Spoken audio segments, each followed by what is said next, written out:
तो दोस्तों, मेरे चैनल धार्मिक कथा शौकी में आपका हार्दिक स्वागत है। मैं आज आपको अमावस्या की कहानी सुना रही हूँ।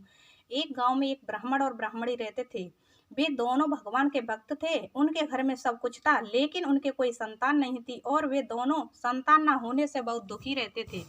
एक दिन ब्राह्मण ने ब्राह्मणी से वन में तपस्या करने के लिए जाने को कहा और वह ब्राह्मण भगवान पर भरोसा करके वन में चला गया।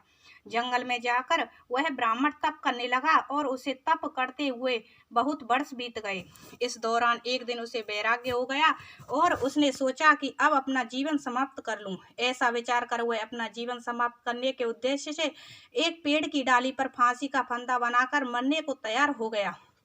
और तब ब्राह्मण को ऐसा करते देख शुक्ल अमावस्या प्रकट हुई और ब्राह्मण को मरने से रोकते हुए बोली कि हे ब्राह्मण, तुम्हारे भाग्य में 7 जन्मों तक कोई संतान नहीं लिखी है, किंतु मैं तुम्हें 2 कन्याओं का वरदान देती हूँ। तुम एक कन्या का नाम अमावस्या और दूसरी कन्या का नाम पूनम रख देना और अपनी ब्राह्मणी को कहना कि शुक्ल अमावस्या का नियमित व्रत या उपवास करे। अमावस के दिन एक कटोरी चावल लेकर उसमें दक्षिणा रखकर किसी मंदिर में रख दे। इस नियम का पालन लगातार 1 वर्ष तक एक कटोरी चावल समेत दान करते रहना। शुक्ल अमावस्या से ऐसा वरदान पाकर ब्राह्मण घर आया और उसने सारा वृतांत अपनी पत्नी को बताया तथा अमावस्या के दिन ब्राह्मणी ने व्रत रखा। कुछ दिन बाद उस ब्राह्मण के घर में 2 कन्याओं का जन्म हुआ। तब ब्राह्मण ने एक कन्या का नाम अमावस और दूसरी कन्या का नाम पूनम रखा। धीरे धीरे कन्याओं के बड़ी होने पर ब्राह्मण ने उन कन्याओं का विवाह किया। बड़ी बहन अमावस बहुत धार्मिक प्रवृत्ति की थी, जबकि उसकी छोटी बहन भगवान का बिल्कुल भी ध्यान नहीं करती थी।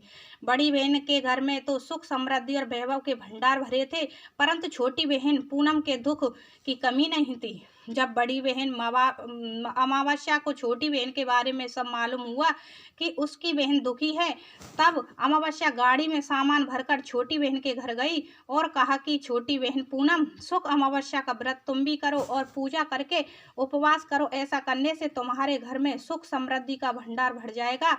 1 वर्ष तक चावल का कटोरा भरकर दक्षिणा समेत दान करो। पूनम ने ऐसा ही किया तो कुछ दिन बाद उसके भी घर में धन धान्य और संतान की वृद्धि होने लगी।